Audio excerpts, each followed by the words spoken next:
ನಾವು ಮಾಡುವ ಕೆಲಸದಲ್ಲಿ ಅನೇಕ ಒಡುಕು ದುಡುಕು ಒತ್ತಡ ಎಷ್ಟೋ ಇರ್ತದೆ.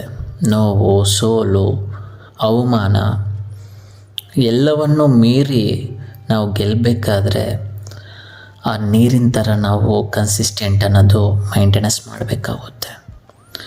ನಮ್ಮ ಕೆಲಸ ನಾವು ಏನು ಮಾಡ್ತಿದ್ದೀವೋ ಅದನ್ನು ಕನ್ಸಿಸ್ಟೆಂಟಾಗಿ ಮಾಡಬೇಕು.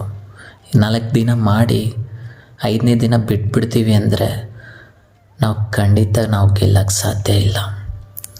ಸೋಲು, ಗೆಲುವು, ನೋವು, ಅವಮಾನ ಎಷ್ಟೇ ಆದ್ರೂ ಆ ಕನ್ಸಿಸ್ಟೆಂಟಿ ಅನ್ನೋದು ಬಿಡಬಾರ್ದು. ಆ ಕೆಲಸನ ಎಷ್ಟೇ ಒತ್ತಡ ಇದ್ರೂ ಮಾಡಬೇಕು. ಆಗ ಮಾತ್ರ ನಾವು ಗೆಲ್ಲಲು ಸಾಧ್ಯ. ಆ ನೀರಿನ ಥರ ನಾವು ಕನ್ಸಿಸ್ಟೆಂಟಾಗಿ ಆ ಗ್ಲಾಸಲ್ಲಿ ಸುರಿದ ಹಾಗೆ ಸುರಿದ್ರೆ ಪರಿವರ್ತನೆ ನಮ್ಮ success. All is well Ajay.